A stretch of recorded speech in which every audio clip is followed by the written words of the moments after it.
Hola a todos, bienvenidos a este Vistazo News. Estamos aquí con el doctor Augusto de la Torre. Augusto de la Torre trabajó durante muchos años en el Banco Mundial, también en el FMI, doctor, ¿verdad? Y bueno, es uno de los expertos económicos del Ecuador más reconocidos. Así que bienvenido, doctor de la Torre. Muchas gracias. Doctor, este año, ¿qué análisis hace usted en el tema económico en Ecuador? ¿Cómo está en la actualidad?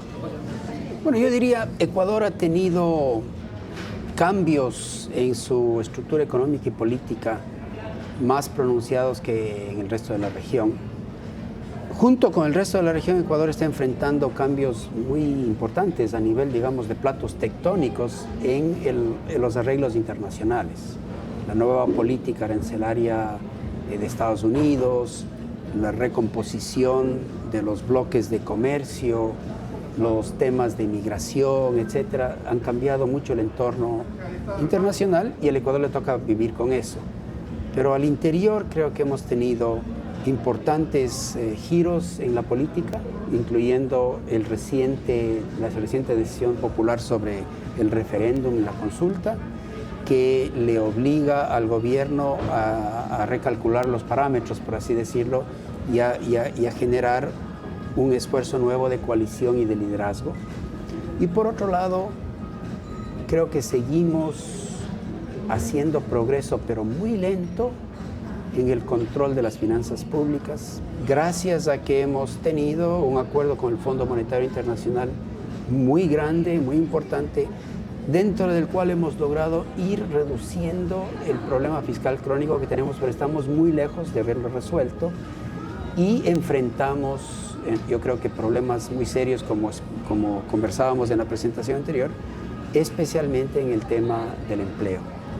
Entonces me parece que el año 26 mucho va a depender del liderazgo que tenga el gobierno para educarle a la población y convencerle de la necesidad de hacer reformas, por un lado, y de la voluntad de la población de entrar en una conversación sobre ello, manteniendo como prioridad la lucha contra la inseguridad.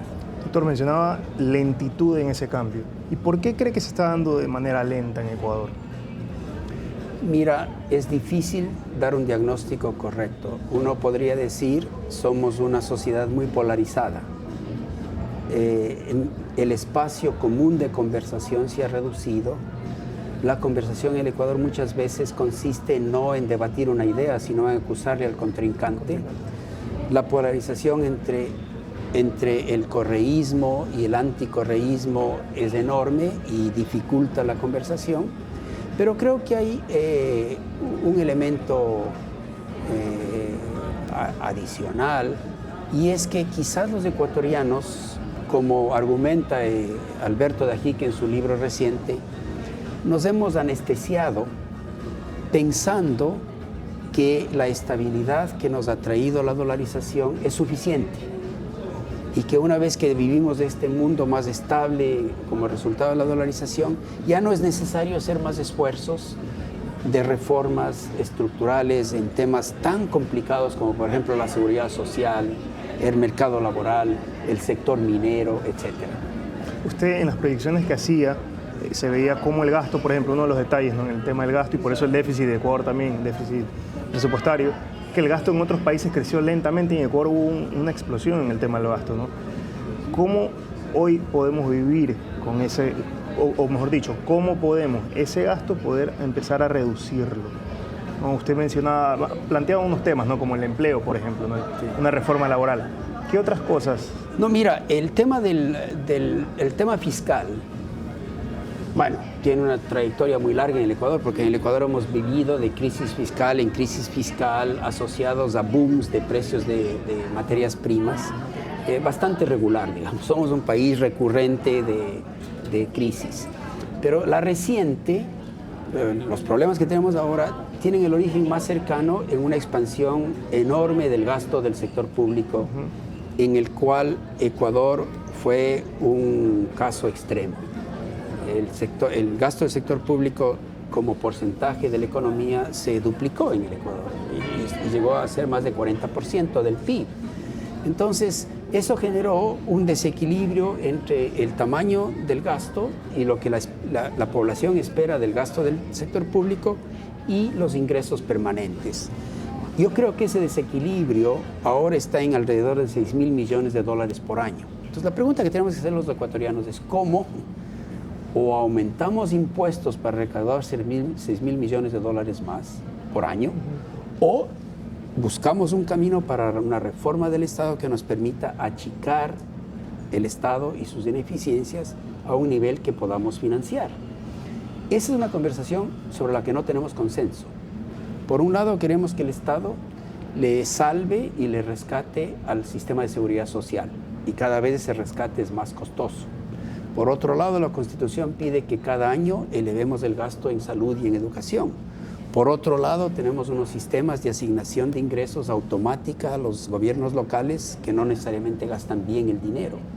Entonces tenemos epicentros de presión en la expansión del gasto que son difíciles de contrarrestar.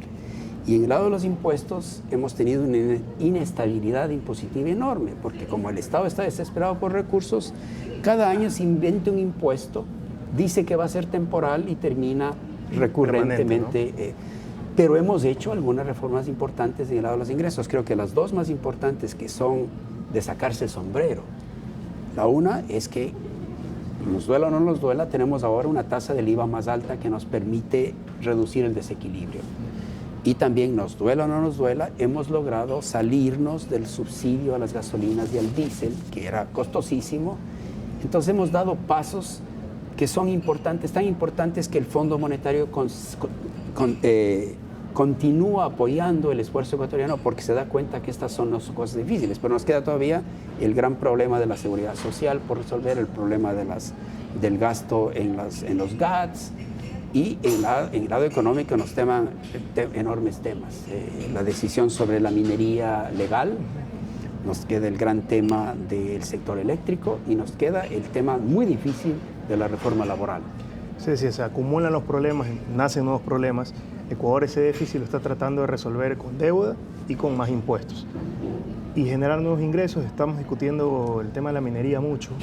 Y mientras se discute, usted lo mencionaba justamente, el tema de minería ilegal, ¿no? sigue existiendo. ¿Qué otros espacios tiene el Ecuador como para poder generar nuevos recursos, ¿no? Mira, la minería es obviamente una riqueza natural, una bendición del cielo para el Ecuador.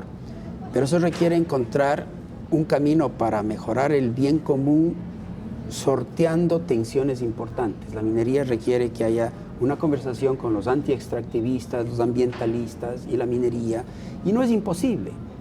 Países como Canadá tienen una minería que es bastante limpia, que no le hace daño al medio ambiente y que le permite al país tener una situación mejor. Entonces Ecuador debería tener esa conversación, porque mientras no se resuelve esa conversación, vamos a seguir dejando el espacio para que se prolifere la minería ilegal. Pero eso no basta, porque la minería, por más buena que sea para la economía, no es suficiente para generar empleo, y tenemos un problema de empleo. Y eso requiere que haya desarrollo de actividades no extractivas que empleen más, por ejemplo, el turismo, pero eso pasa por varias reformas que permitan el desarrollo de esas actividades. No solo la reducción de la inseguridad, pero creo yo en el centro sigue estando una reforma laboral. Pero sigue siendo una conversación. ¿Que usted cree que quizás sea complicado tenerla, por ejemplo, ¿no? con el tema de las elecciones, la derrota del sí, quizás puede dificultar que esa conversación se sostenga? Y si es que se llega a dar, nuevamente viene el tema de, ahí un poco lo que se juega es estar contra el otro, ¿no? Tratar de que uno imponer y que el otro pierda, ¿no? Mira, en una sociedad, coordinar la conversación es muy difícil, porque cada ciudadano individual no sabe por dónde empezar. Entonces, para tomar decisiones de política pública sanas, la conversación tiene que tener liderazgo. Y el liderazgo tiene que nacer en primera instancia del gobierno. Para eso elegimos a los gobiernos, para que nos lideren en conversaciones difíciles. Porque a los gobiernos les elegimos para que nos resuelvan problemas. Resolver problemas a veces duele, porque si estamos muy enfermos, la medicina puede ser amarga. Pero la tarea del gobierno es convencerle a la población de que necesitamos tomar algunas medicinas amargas. Y entonces la capacidad de liderazgo y de coordinación del gobierno es central en la conversación cívica. Pero obviamente tienen que unirse a esa conversación voces claves. Las universidades, los gremios, las asociaciones comunitarias, todos con un esfuerzo de abrirse a la razón y no a la contraposición ideológica, sino a la razón. No es tanto emocional, sino racional. Racional, ¿no? Hablar sobre el tema desapasionadamente y pensando siempre en algo que va más allá de mi interés individual, en lo que Santo Tomás o Aristóteles llamaban el bien común. A la larga todos, aunque es difícil de definir siempre, necesitamos pensar cuál es el bien común. Entonces, hay un bien común si logramos resolver el tema de la minería. Es obvio que eso requiere que haya tranquilidad de que no va a haber, digamos, una destrucción ambiental, obvio. Pero obviamente si logramos resolver eso vamos a estar mejor todos. Entonces hay un bien para todos ahí que es difícil encontrar, pero es necesario. Yo sí insisto que para eso elegimos a los gobiernos. Entonces creo que el gobierno que ha tenido este revés en la consulta, en el referéndum, ahora le toca tal vez absorber con más fuerza y con más decisión su rol de liderazgo. Perfecto. Las proyecciones es que este año el PIB va a mejorar el Ecuador, ¿no? En 2026 también se prevé que pueda tener un leve crecimiento. A futuro se habla de nuevo en una caída, ¿no? Y Ecuador casi que, y corríjame, ¿no? Se está como que especializando mucho en eso, ¿no? En subidas y bajadas muy abruptas, muy rápidas. Si usted tendría que recomendar algo inmediato, ¿no? Para que Ecuador comience un poquito a enderezar ese tema, ¿qué recomendaría? ¿2 o 3 Mira, cosas? No sé. Primero yo les invito a los ecuatorianos a hacer una distinción que los economistas hacemos todo el tiempo. Nosotros distinguimos entre el PIB cíclico, las subidas y bajadas, estas oscilaciones de año a año en la actividad económica, versus el PIB de tendencia, que es cuál es la tendencia subyacente a estos ciclos. Lo que uno quiere tener es que en la tendencia el PIB vaya creciendo, claro, si bien hayan fluctuaciones de subidas y bajadas en torno a esa tendencia. El problema de nuestro es la tendencia. La tendencia está plana. Y claro, en este año tenemos un rebote y el próximo año a lo mejor el rebote sigue. Pero todavía lo que vemos es que la economía está planchada, como mostraba en una de las diapositivas previas. El PIB per cápita ecuatoriano no ha crecido desde el 2015 hasta acá. Es una década en el que el estándar de vida promedio de la población se ha mantenido estancado. Entonces, nuestra tendencia está muy mal. El elevar la tendencia requiere de reformas estructurales. Entonces, a mí me parece que una de las cosas que se puede hacer, y en eso yo felicito al gobierno, porque he visto que hay un decreto presidencial que les pide a varios ministros que vayan armando una agenda de crecimiento de largo plazo. Creo que eso es clave. Entonces necesitamos ir armando una agenda de crecimiento que vaya más allá de los gobiernos, una agenda de crecimiento del Estado, digamos, que el Estado pueda defender. En otros países ha pasado eso, claro. Uruguay, Chile, por ejemplo, ¿no? Recuerden, consensos que van más allá de las administraciones del turno.